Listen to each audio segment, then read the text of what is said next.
Tem muita coisa, muita informação útil para a sua saúde. No programa de hoje a gente vai falar sobre dietas. Será que tem uma dieta que funciona? Ou depende de quem faz? Ou depende do que se come? Será que toda dieta pode funcionar? Quem está aqui com a gente para falar sobre esse assunto hoje é o endocrinologista Dr. Bruno Halper. Bem-vindo, doutor. Tudo bem? Tudo ótimo, Mariana. Boa segunda para nós, né? Pra todos nós. E também a nutricionista Fernanda Timmerman. Bem-vinda de novo ao Bem-Estar, Fernanda. Quanto tempo, né? Bom que você tá de volta aqui com a gente. Muito bom. Vou começar com uma pergunta para você, Vamos Fernanda. lá. Quando a gente faz uma dieta que ela é muito restritiva, é mais difícil a gente conseguir manter essa dieta? É mais difícil. Mais difícil porque muitas vezes a gente fica esperando ela acabar, porque ela é tão difícil que quando ela acaba a gente volta a ter os nossos comportamentos. A gente não muda o comportamento. A gente né? já começa não vendo a hora de acabar, Não né? vendo a hora de acabar. Então uma Exatamente. dieta em que a pessoa pode comer mais coisas, muito mais diversidade, ajuda ela a se prolongar. Com certeza. Tem mais pergunta da internet pro Dr. Bruno, vamos dar uma olhadinha, da Magda Oliveira. Dr. Bruno, queria saber por onde começa uma dieta. Já tentei várias, mas depois volta tudo. A Magda está se referindo àquele famoso efeito sanfona, né? Isso é muito comum? Magda, efeito sanfona é um problema sério. Mas sabe qual que é o maior problema? É que quando a gente emagrece, acha que acabou o problema. Acabou. Emagreci, agora eu posso voltar a fazer tudo que eu fazia. Aí engorda de novo. Então, mais do que emagrecer, o mais difícil é manter o peso perdido.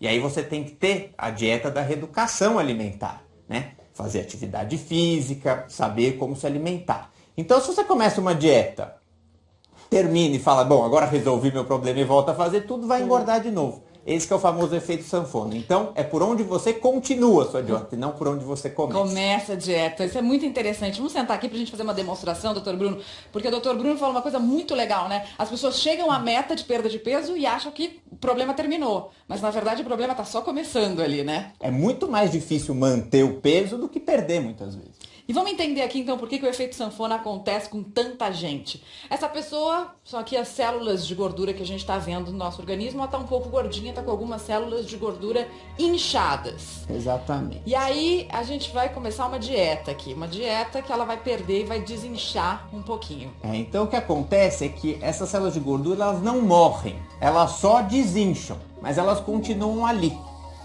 Então, se você começa a comer de novo, o que vai acontecer? Elas vão inchar de novo, porque elas estão ali prontas. É como se ela está ali desinchada, esperando para se inchar de novo. A célula prefere ficar assim inchadinha? Ela prefere. Nosso corpo sempre vê como uma coisa positiva você ter células de gordura, porque digamos que é a reserva alimentar. Ele não entende que você está fazendo dieta por vontade própria. Na cabeça dele, se você está perdendo peso é porque acabou a comida. Então tudo que ele puder fazer para voltar a inchar, vai fazer. E quanto mais restritiva a dieta é, mais o corpo fica tentando inchar de novo essas células de gordura para ter essa reserva?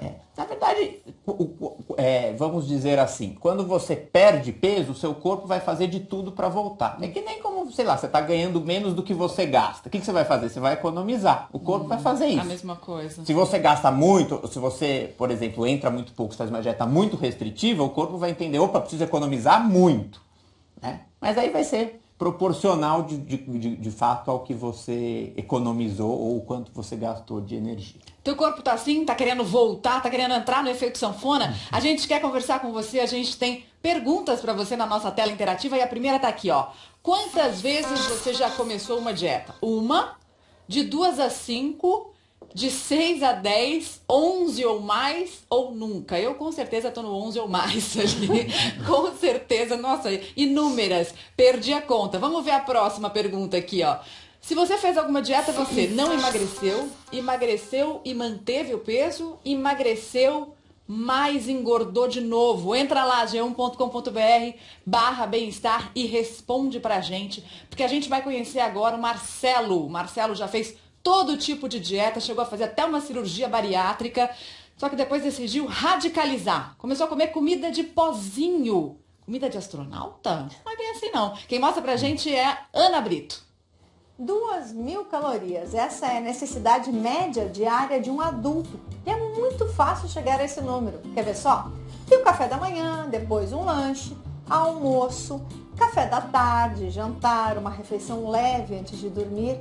Agora, imagine que por uma questão de saúde, você precise diminuir radicalmente essa ingestão calórica. E de uma hora para outra, tem que comer menos, muito menos. Eu estava com 183 quilos, sob risco, em obesidade mórbida, com vários casos familiares de doenças relacionadas à obesidade. As fotos mostram o antes e o depois do engenheiro Marcelo. Eu fiz vários regimes anteriormente, eu sempre fui gordo, minha família toda é muito grande, sempre as pessoas são pesadas em geral. De 183 quilos para 129. Ele só emagreceu depois de uma cirurgia bariátrica. O estômago dele ficou com a mesma capacidade de uma xícara de café.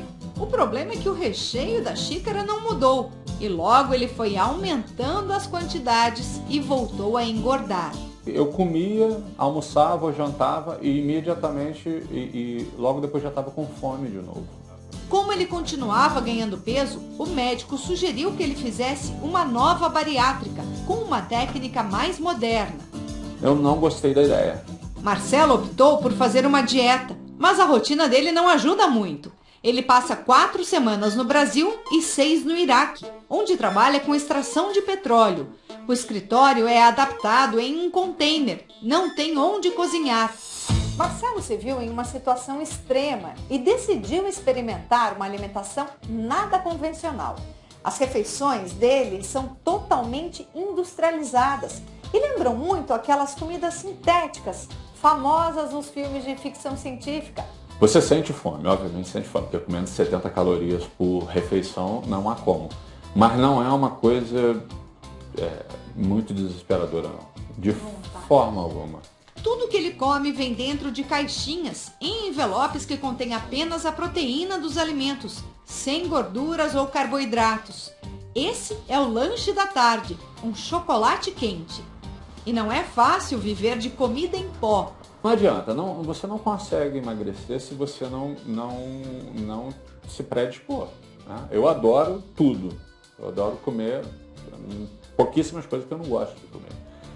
Mas você tem um propósito. A endocrinologista explica que na chamada dieta proteinada, o organismo fica sem a principal fonte de energia e precisa tirar de outro lugar. O resultado é uma perda rápida de peso. Essa dieta, em primeiro lugar, ela melhora muito a gordura de fígado, a famosa esteatose hepática, que é realmente um grande problema hoje. E ela tem de benefícios também. Você tem uma melhora dos níveis de glicemia, dos níveis de colesterol, dos níveis de triglicérides e principalmente da sobrecarga de gordura para o fígado. O paciente precisa fazer exames a cada 15 dias. Um dos riscos é sobrecarregar os rins pelo excesso de proteína. Por isso, essa dieta só deve ser adotada em casos extremos. O benefício na saúde do paciente tem que ser maior do que o risco da dieta em si. Os alimentos naturais vão entrando na dieta aos poucos. Agora, o jantar do Marcelo já pode ter 100 gramas de carne. Até para a salada tem regras. Tomate é meio tomate por refeição. A cabeça está mudando, os hábitos também. E o manequim do Marcelo, então, a calça número 60 está aposentada. Eu consegui emagrecer com o programa 23 quilos. Eu estou pesando 123 agora. E o objetivo, o da minha médica é 95, mas eu não vou chegar lá. Eu quero chegar entre 100 e 105. E a perspectiva é que por volta do Natal a gente alcance o objetivo. Com o corpo em forma, ele vai voltar a comer alimentos naturais. Bom, o Marcelo tá com 123, quer chegar aí 100, 105, tá bom demais. Acho que ele realmente não precisa chegar tanto, porque depende da motivação dele também, né, Fernanda? Depende, motivação é extremamente importante, né? E a gente fala que as dietas, elas não se mantêm muito, porque muitas vezes a pessoa, ela não tem uma motivação para continuar. Quando ela está num grupo, quando ela está num programa, quando ele termina, se ela se vê sozinha, ela acaba né, ou se alguém leva ela, se ela não está preparada. A gente tem que trabalhar com esses níveis de motivação dela. É mais fácil a pessoa continuar numa dieta quando ela mesma vai, por exemplo, ao nutricionista por vontade própria? Tenho absoluta certeza, né? Se ela está predisposta, a gente consegue já implementar mudanças muito mais pontuais.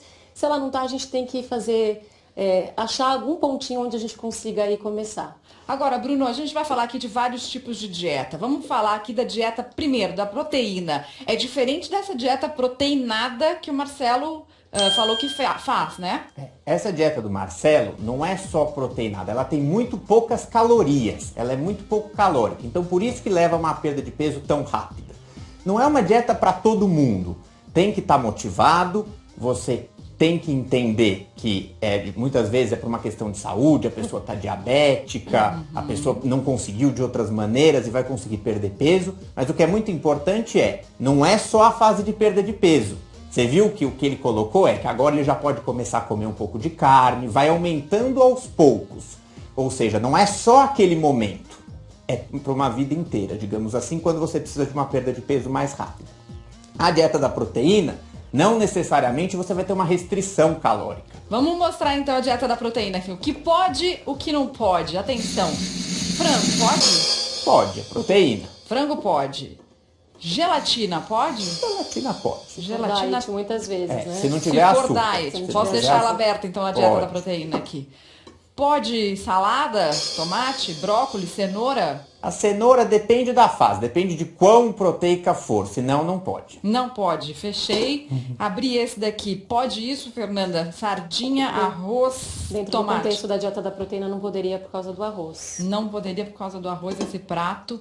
Uma sopa de abóbora, um creme de abóbora. Poderia? Também não. Também não poderia. E ali, abacate e salada de frutas. Também não. Também não pode? Não. Fruta é uma fonte de açúcar também. E o que está aberto aqui? Uma saladinha de tomate, uma mussarelinha de búfala, um pouquinho de presunto? Sim. Pode deixar aberto. E aqui? Pode também. Pode também. Bom, sobraram 4 aqui na nossa mesa. Vamos ver uma pergunta do nosso auditório virtual. Quem é que está querendo conversar com a gente? A Bruna Jacim. Já fiz a dieta da proteína, tinha 70 quilos e cheguei a 58. Mas relaxei e comecei a engordar de novo. Voltei, mas não vejo muito resultado. Será que meu organismo se acostumou? Tem isso, Fernanda, de o organismo se acostumar com alguma dieta? Na verdade, o que acontece é o seguinte, quando você chega, né, você faz uma coisa que é muito restritiva, como o Dr. Bruno falou ali, é natural que o seu organismo ele tente voltar. Então, tem um estacionamento ali no metabolismo e outra coisa, o nosso corpo ele vai tentando buscar aí outras maneiras de colocar, você começa a pensar muito mais naquilo que você restringiu. É um exemplo, se você coloca um monte de brinquedo assim na frente de uma criança e fala pra ela, esse você não pode pegar. Ela vai querer aquele. Quando você virar as costas, ela vai pegar aquele, quando ninguém estiver olhando, né? Então, você restringir já é um princípio para você consumir em excesso quando você tiver oportunidade. Variar a dieta pode ser bom? Então, doutor Bruno, vamos falar da próxima aqui? Vamos falar de mais uma? Vamos falar da dieta paleolítica agora. Mas você queria falar antes alguma coisa, né? Não, o que eu tô dizendo é assim, não adianta você fazer uma dieta da proteína se você gosta muito de comer carboidrato, se você gosta de massa, se você gosta de arroz, você vai conseguir fazer por um tempo curto. Até você vai perder, mas depois você vai voltar a comer tudo aquilo que você gosta. O mais importante é o seguinte, a dieta que tem que se adaptar a você, não é você que tem que se adaptar à dieta. Você tem que achar uma dieta que você consiga fazer, ou moldar ela ao seu estilo. Acho que isso que é o mais importante. Bom, hoje a gente vai mostrar aqui várias dietas, várias opções para você. E a gente tem mais participação, vamos ver agora, da Patrícia. Trocar pão francês por tapioca é válido em redução de calorias? Tem muita gente fazendo isso, né, Fernanda? Tem bastante tapioca gente. Virou moda. Virou moda. É uma coisa bem brasileira e é legal a gente implementar, mas não por conta das calorias. Eles falam muito, mas acho que é por causa do glúten. Tapioca não tem glúten. A tapioca ela é feita de farinha de mandioca, que não tem glúten, o pão tem. Então tem muitas pessoas que começaram a tentar fazer essa retirada do glúten. Mas enfim, em termos calóricos, muitas vezes, dependendo do tamanho da tapioca que você quiser, é equivalente. Você tem um pãozinho francês desse tamanho e põe uma tapioca que você, aquelas bem grossas, com certeza não vai valer a pena. Não vai fazer diferença em termos de caloria, né? Não, pelo contrário, vai ter muito mais. Esse é um erro das pessoas. Ah, não, tapioca pode, aí come quanto quiser. Não é, o que importa é a balança, né? E a dieta paleolítica que você estava falando, na verdade não é uma dieta para você emagrecer. É que algumas pessoas têm essa filosofia de não comer nada industrializado. Mas você pode fazer dieta paleolítica, por exemplo, se você acreditar nisso, e você engorda se você comer muito. O que importa é você saber restringir. Vamos explicar um pouquinho, então, do que é a paleolítica, Fernanda? Qual é o princípio da paleolítica? O princípio é você comer tudo da maneira mais natural possível, então se preconiza tirar os industrializados e os processados. Vamos começar, então, aqui.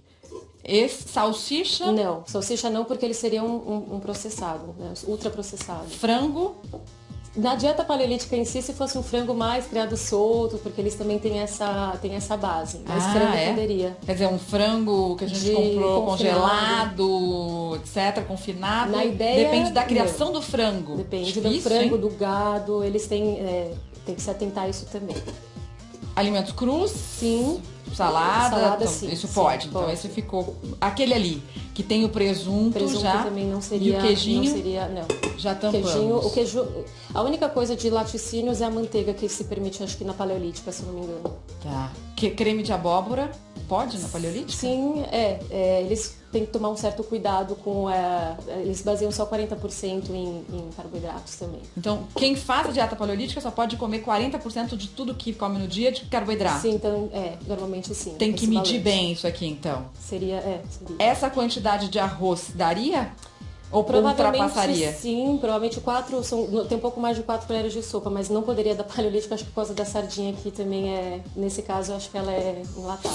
Industrializada, é sardinha em lata, então não pode. Na paleolítica não pode. Não. E gelatina? Também não, porque ela também é industrializada. Também industrializada não pode. E salada de frutas e creme de abacate, pode? Sim. Pode. Nossa, sobrou muito pouco, hein? Eu acho que agora tá na moda, digamos, ficar falando mal de tudo que a gente come. Tudo que a gente come tem alguma coisa ruim. Ou tem hormônio, ou tem conservante, ou tem isso, ou tem aquilo. Se fosse verdade, tava todo mundo morrendo. E a expectativa de vida só aumenta. Ou seja, alguma coisa certa a gente tá fazendo também. Então por isso que eu falo, também não adianta restringir tudo, ficar sem comer nada. A gente precisa de algumas coisas hoje que não sejam 100% natural. É impossível comer 100% natural. Não dá pra viver sem, muito legal né? isso. Faz muito sentido e tem que fazer sentido social, emocional. A gente não é uma calculadora, a gente não come só porque a gente gasta, a gente come por motivos emocionais, sociais. Então, a gente tem que tentar abordar isso de uma maneira ampla. Não é isso, senão a gente entra num tilt. Não, a gente fica paranoico, né? Vamos ver mais participação dos nossos telespectadores, da Tainara Barcelos. Como faço para controlar a ansiedade antes das refeições? Olha quanta gente já curtiu o comentário da Tainara. Significa que tem muita gente que também tem essa mesma questão, né? Legal. As pessoas chegam para comer, já estão pensando, eu vou poder, não posso comer aquilo, né? E já ficam ansiosas antes de começar a comer. Isso atrapalha? Muito bacana a pergunta, porque sim, a ansiedade ela aumenta, a ansiedade aumenta, né? O estresse faz com que a gente tente buscar alguma coisa para acalmar. Para você tentar se acalmar antes de comer, a gente realmente usa até sem distração, tentar não se distrair, ficar com consciência daquilo que está comendo, respirar fundo algumas vezes. Faz bem até você tomar um líquido até um pouco mais quentinho, baixar um pouco ali, né, sua ansiedade, depois você começa a comer. Não, espera um pouquinho, se você estiver muito ansioso, não começa a comer direto. Dá uma respirada, né? Dá uma respirada. Mastiga devagar. Conversa, põe porções pequenas nos pratos. Doutor Alfredo, seu pai já falou aqui várias vezes uma outra dica que é sensacional, que você apoia os talheres enquanto você come, dá uma relaxada. Tudo isso vai ajudar você a controlar a ansiedade. Outra coisa que as pessoas tentam controlar na hora que elas fazem uma dieta é controlar a ingestão de gorduras. Mas você já pensou numa dieta que estimula o consumo de gorduras? Parece estranho, né? Mas essa dieta pode servir até como tratamento para alguns casos de epilepsia. Quem mostra pra gente é a Dayana Garbim. A Daiane está atenta às instruções da nutricionista. É que o filho dela vai começar uma dieta, digamos assim, bem diferente. Como essa dieta é rica em gordura, né? E a proporção de gordura tem que ser maior que a quantidade em relação à proteína e carboidrato, alguns alimentos você não vai poder mais dar para ele durante essa dieta. E que são os alimentos ricos em açúcar, bolacha, pães, arroz, macarrão, que todos esses são ricos em carboidrato. Por ele ser uma criança que come de tudo, ele gosta de tudo, então para ele eu acho que vai ser um pouquinho difícil, mas a gente vai tentar. Para Carol, essa já é a rotina. Todo dia ela vai cedinho para a cozinha preparar o café da Maria Vitória. Tem creme de leite, mamão, essência de baunilha e ovo cozido. Tudo isso com uma precisão milimétrica. O ovo, 19 gramas. 19 gramas. Então você cozinha o ovo e aí você precisa pesar numa balancinha para você saber direitinho quanto é, né? A batida ainda é enriquecida com vitaminas e minerais e ela tem que comer tudinho. E esse aqui é o almoço e o jantar da Maria Vitória. É muito diferente do que a gente está acostumado a ver como uma refeição para uma criança, né? A mãe faz um patê com frango, 2 tipos de hortaliça, maionese e óleo de canola. Essa alimentação tão diferente assim é porque a Maria Vitória tem uma doença rara chamada Síndrome de West, que provoca várias crises epiléticas ao longo do dia. O tratamento é feito em várias frentes, com remédios, fisioterapia e atividades com os cavalos, a ecoterapia. E a alimentação rica em gorduras também é parte do tratamento. É a chamada dieta cetogênica. É como se a gente estivesse trocando o combustível do organismo. O organismo da gente normalmente funciona, produz energia com a glicose que a gente recebe da alimentação.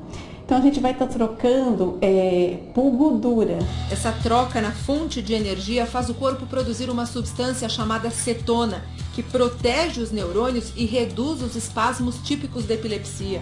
É igual qualquer outro tratamento com remédio para epilepsia. Quando o remédio controla a crise, a pessoa geralmente toma por 2 anos. Então, a dieta foi preconizada ao mesmo tempo. A gente tenta deixar 2 anos em dieta e depois tirar. A Maria Vitória já segue a dieta há 4 meses e está funcionando melhor que os remédios para controlar as crises. Já teve dias que ela teve mais de 30. Hoje ela tem 2, 3 por dia, né? Meu objetivo é cessar essas crises, mas até aqui eu estou super satisfeita com o resultado. Bom, não tem como não ficar satisfeita com esse resultado, né? Imagina, 30 crises por dia e de repente isso se reduz para 2 ou 3. É sensacional, né?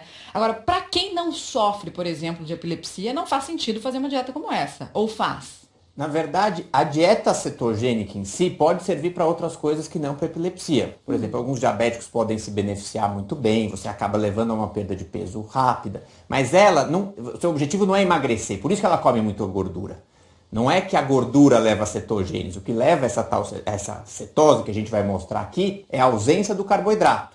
Mas como ela é magrinha, se você simplesmente tira o carboidrato, ela emagrecer muito. Então você tem que dar muita gordura. E ela é criança, está numa fase de desenvolvimento, Exatamente. Ela precisa manter o peso, Exatamente. né? Não precisa fazer uma dieta peso restritiva em termos de caloria, né? Isso. Vamos entender então por que a gente passa a usar outra fonte, essa troca de combustível que acontece no nosso organismo.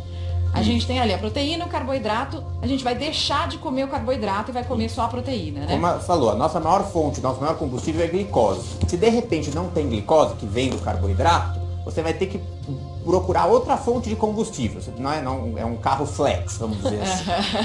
Então, em vez da glicose, a gente vai, a partir de gordura, fazer uma substância que chama cetonas, corpos cetônicos, que vão, digamos, ser a nossa próxima fonte de energia. Isso vai agir no cérebro e, de um jeito ou de outro, esses corpos cetônicos, eles não levam às crises epiléticas. Entendi. E além disso, eles diminuem o apetite, isso que é interessante. Então, por isso que muitas vezes você emagrece, porque você tem aquele corpo cetônico ali, e aí seu apetite diminui. No caso dela, como não quer emagrecer, muita gordura para ela. Age em alguma parte do nosso corpo ligada a essa vontade de comer? Exatamente. Muda as nossas vontades também. Os corpos esses cetônicos. corpos cetônicos. Mas pode, por exemplo, sobrecarregar os rins? Esses corpos cetônicos podem sobrecarregar? Se você comer muita proteína, se você for em excesso, pode sim. Se aumentar níveis de ácido úrico, né? Você pode ter os rins podem sentir um pouco aí a pressão. Então isso deve ser feito sempre com orientação médica, como está sendo no caso dela. Isso que eu ia te perguntar. Quem está assistindo ao Bem-Estar agora e ficou com uma vontade de fazer essa dieta